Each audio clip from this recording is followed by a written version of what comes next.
Hello everybody, welcome back to another video. I'm hoping you guys are all having a fantastic day. So in today's video, we'll be talking about several storm systems that will be making their way across the United States and Canada in the next really week. While none of them are massive, they could drop quite a bit of precipitation with a single one. And the thing is that there will be several of them going over similar locations, so some flooding issues are uh, possible, and also quite a bit of snow could fall in some locations. Okay, let's start talking about this. Before we do, if you guys would like to support this channel, you can do so by subscribing, and you can hit the like button. It also helps out a ton. Otherwise, at least I could hopefully provide a bit of useful information. Let's get into this. Okay, so I want to start off by looking at the interactive radar of the United States, and do notice that we do have quite a bit of precipitation across the mountainous northwest. While it really isn't organized, it's more in showery nature, and notice that across Idaho, the panhandle of Idaho, and into portions of western Montana, Oregon, and Oregon, and into Washington, notice we have these little showers, these little convective belts, if you will, of snow, and each one of them could drop quite a bit of snow or at least reduce visibilities for a while. So definitely be prepared. And I'm assuming these conditions are probably changing between some clouds and sun, and then some heavy rain, heavy snow showers in between. That's usually associated with convective behavior. And notice right there, it peaked out around 3 o'clock, 4 o'clock around Idaho and Montana. This is Central Standard Time, by the way. Notice across the eastern United States, we do have a little storm system across upstate New York into Vermont, New Hampshire, dropping a mix of rain and snow. Again, nothing too significant. It did really peak out across the Northeast. Right now, it is starting to dwindle. So notice that we do have this Midwest storm, right? That yesterday I was saying could drop quite a bit of snow across the North Dakota, Minnesota area, and notice that it is organizing itself. A lot of rain to the south. It got very warm today across the United States, pleasantly warm. I was just enjoying the day outside for a bit, so I could have spent more, but school and other things got in the way. Notice in North Dakota, South Dakota, right, seeing showers, snow, nothing really organized, and it is kind of concerning. It's really not that well organized at this point. Saying concerning for the people that want the snow.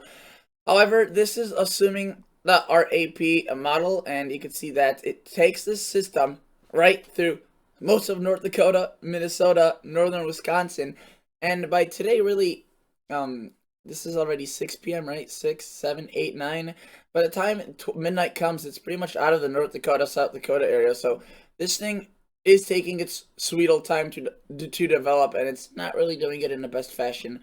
Definitely underperforming, but that doesn't mean that will continue. Notice that the RAP tracks it through a lot of northern Wisconsin, again, right, Duluth area, into the UP, Marquette, through Sault Ste. Marie, into southern Canada, really into Quebec, now into northern Michigan, and look, across southern Canada, it does get a bit stronger as it starts getting a bit of that cold front. You can see that wind, that cold front develops kind of like a tail to the storm system. And notice that that pretty much pushes off into Maine and Atlantic Canada with a bit of snow. And really the warm temperature for the Midwest and upper Midwest kind of changes, and we start seeing cold air. And even for the southern United States, it does get a bit cooler, but still definitely not anywhere near to what happened a few weeks ago, and I don't think we ever will be getting that cold for the rest of the season across Texas. Let's take a look at the total snowfall, assuming a Kuchera, because that will probably be a bit more accurate. Notice this is what it shows additional amounts. So definitely decreased them across North Dakota and Minnesota as the system is failing to organize, really, but it still keeps them up pretty good across northern Michigan and into southern Canada. The National Weather Service still shows decent amounts for this area, because I do think that this system, once it organizes, it could do so very, very well. But regardless, I do want to point out, look at that right there. They removed the advisories that were across the Duluth area because probably they realized it doesn't really look that impressive. Notice, right, 1 to 3, that was a decrease from yesterday's event. Let's just take a look at south of Ironwood. They do have snow 3 to 5 inches, which again maybe a bit on the upper side of things. However, I think it will intensify once it gets into the UP. In terms of temperatures, wow, today was a warm day. I mean, it was beautiful as well for many locations. There were no sun, or sorry, no clouds really. A bit of across the north, right? They started working their way into northern Illinois as of the last couple of hours. But the southern United States is precipitation free. Almost looks eerie, like if the radar isn't loading in. Look at that. I mean, we see a bit of rain right there across the Caribbean, which makes me confirm, that the radar's working. But look at that. I mean, high and dry, just an absolutely phenomenal day. I truly envy those that did not have the snowpack, and we were stuck in the 40s as a result of that. But we could have easily worked up into the 50s, if not upper, maybe lower 60s if it wasn't for that annoying snowpack, which at this point, again, yes, I want it to go away. I love winter, and there's few people that love it more, but when spring comes, just gotta be realistic. Okay, notice that as we push into Wisconsin, the UP of Michigan, this clipper moves out, right? And notice that we start seeing a lot of rain to the south. That nice, warm, dry pattern really splits. I mean, the warmth will still be there, right? But there will be much more rain. And this is where our large storm systems start taking shape. So this is the European, just one of many models I'll show you. Notice what it does. Around the Saturday, Friday time frame, here's the date, so take a look at that. Notice, right, we start seeing a clipper from the north phasing with this precipitation from the south, and a lot of the south is already pretty wet. And notice more rain is on its way, and that moves off into Canada. Quite a bit of snow into southern Canada and extreme northeastern United States. Also quite a bit of rain, into Boston, New York City, the areas that did get quite a bit of snow this year. Again, it's a rain event for you, at least out of this storm. Right after that, we see another system. Right, notice very heavy rain training at this point across several states that already got rain and snow from previous systems, and mainly this one right here, right? That dropped a bit of rain. Notice some pretty heavy rain, maybe a chance of severe weather, though it looks more of a flooding rain threat. And then notice we do have a snowy side to that, brings rain and snow into the northeast.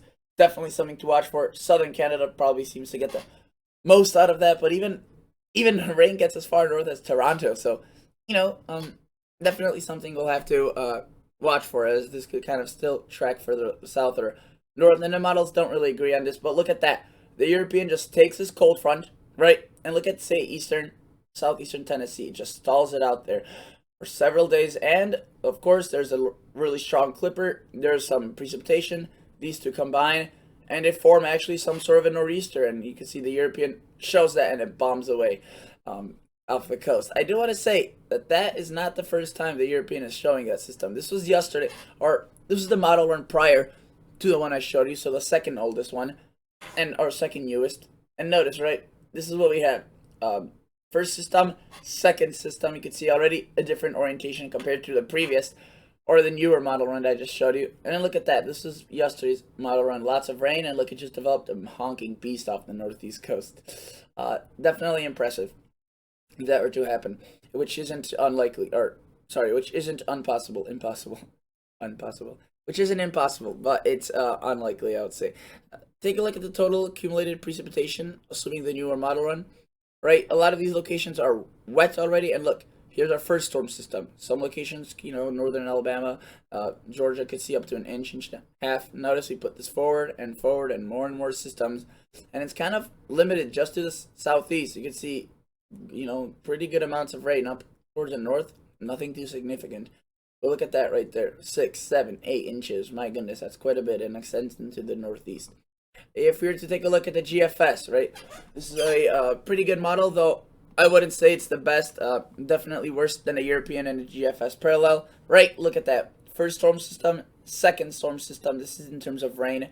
Snow does get calculated into the rain, and notice that at the end it goes pretty crazy with the storms, and it's further to the north, not just centered across the south, but still for the for the time being, a lot of this gets focused on the southern United States. I do want to say also, look, quite a bit of rain potentially making its way into the southwest, and that's actually decent amounts of rain. Those aren't little amounts, which could be more of a concern rather than a good thing, as heavy amounts combined with the snow melt could lead to some flooding. Notice, right, so this is our GFS model. That's our first system, right, a bit of a different orientation, rain further to the north. Here's our second system. Look at that, just a huge slug of precipitation, and getting actually pretty good amounts of snow to the northeast. Very cold air mass behind that, almost like a polar vortex, but it stays to the north. Notice at this point we are getting in on some very, very warm temperatures. Look at that 32-degree line. It's way up here into southern Canada. Toronto, Montreal, Ottawa potentially getting towards 32 degrees. let alone Minnesota or Wisconsin. And the South could be frankly hot. And notice we see right after that, right, the heat, the bad news. It just spawns a monster. Look at that thing. It actually an absolute blizzard across the Midwest. It's far out, but you can't just say that that's not going to happen just because it's far out. It's definitely a possibility. And this type of pattern, the spring pattern, bits of cold air coming in, bits of warm air starting to push in.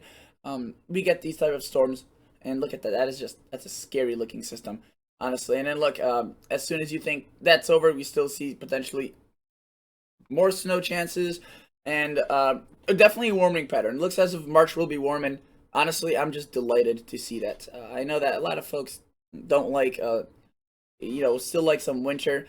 I mean, to be fair, this winter has been pretty chaotic for a lot of individuals, and I think a lot of folks would be saying like, it's time for it to go. Old winter has to go. No king rules forever.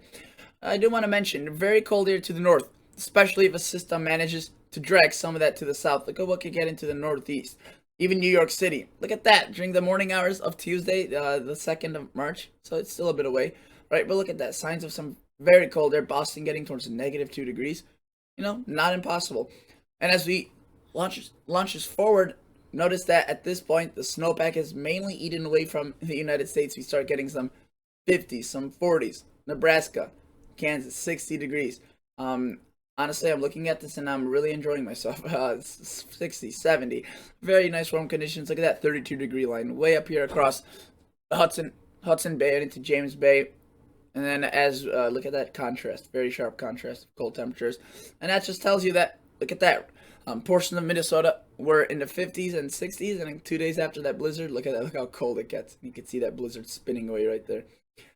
So again, it's a possibility to see very cold air, but it's definitely hanging out there, very close. It's a stark reminder. If you're to take a look at the temperature anomaly, these sides are absolutely battling with each other. Look at this, right? Look at the contrast. We go from 35 degrees above average to, just 20 degrees below. And look at that sharp line. And as we push this forward, you would see that you're either warm or you're hot. Very few areas in this forecast that are just like within 10 degrees Fahrenheit. And you can see that, look, there's a heat wave potentially that materializes.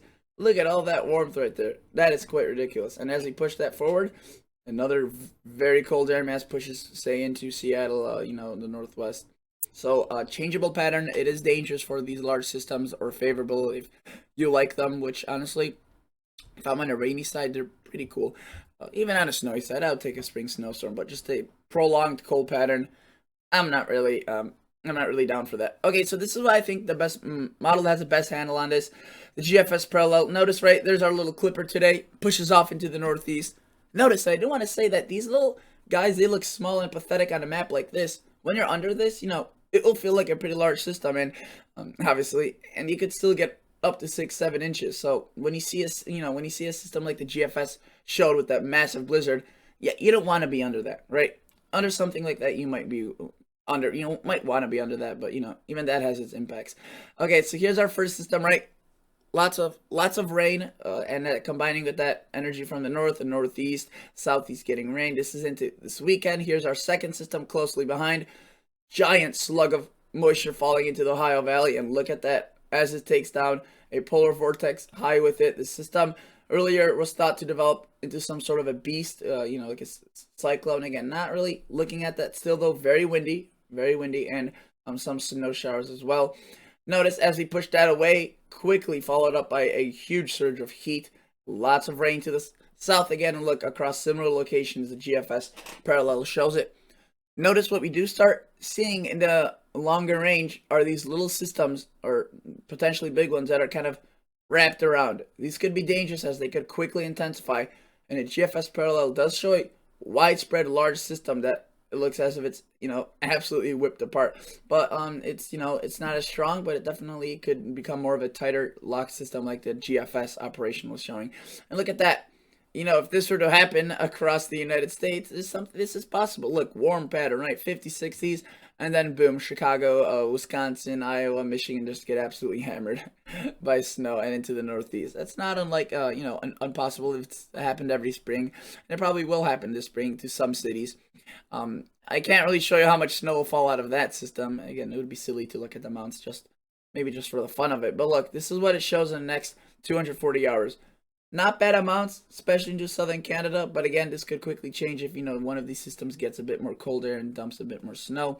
The west does pick up a bit, and in terms of precipitation, the total quantitative precipitation forecast looks pretty good, and you can see across the south it favors these locations 4-5 inches across Arkansas, where they have had already a lot of snow, so I wouldn't say that's the best of news for you, but look at that. Into the southwestern United States, lots of rain potentially, and usually that's a good thing when it's spring, melt, and a lot of rain. That could be a bad thing. By the way, regarding that spring system, right, this would probably drop. These spring storms are loaded with precipitation and with moisture, so if you saw that last little snowstorm that this model showed, that would just going based off the temperature profiles and how much precipitation, possibly several locations getting over a foot and a half if that were to happen. Right? A lot of the biggest storms for the country happened during the spring. Minnesota blizzards, the Iowa blizzard of I think 1975, that was in March. A lot of them, even for Chicago's history, there have been many of the larger ones in the springtime. So that's the GFS version 16, and that's pretty much wraps it up. I just wanted to give you guys a quick look on a forecast. This is the Canadian, and you can see again favoring the southeast with a lot of rain, and actually extending that more into Oklahoma and Texas. And just to give you a rundown of its simulated radar, right? Here's our little clipper. Here's our first storm moving across the Northeast. Here's our second one, and here's a third one, which the Canadian drags a bit further to the north than other models. And you can see there's our fourth system developing. Quite a bit of warm air, but you can see that the Southwest does get in on some of that action with these storm systems. And just to maybe show you, I think I showed you all the models I could. I could show you the RDPS, which goes out to 84 hours, and this is out to 84. As I mentioned, here's our little clipper. Right, we do see that 32-degree line come back down. It will get a bit chillier across essentially the United States, but notice look what the RDPS shows: a bit of rain and a bit of snow across the Midwest with that system, but a lot of rain to the south. And in terms of temperatures, they could be pretty warm to the south again, but chillier to the north, at least compared to what we saw today. Look at that. You could just exactly see where the snowpack was. And, portions in Wisconsin where the snowpack is thin, 46, 40, right? But here it was mainly just 30s and 40s. I know that we got up to around 46, so maybe a bit warmer here. Maybe this is a bit overdone, this cold, by the snowpack, but I mean, you can see where that snowpack is just heavy. We've seen several days of snow melt. The ground is oversaturated with water, and we still have over a foot of snow left. And notice that right in the next few hours, the warmth does try bouncing back to where it was today. Really fails, and the cold air overwhelms it with quite a good amount of cold air during the nights especially. And look at that. You could tell that is just a very cold air mass. So that's basically it for today's video, guys. Thank you so much for watching, and I will catch you all guys in the next episode. See ya. Bye.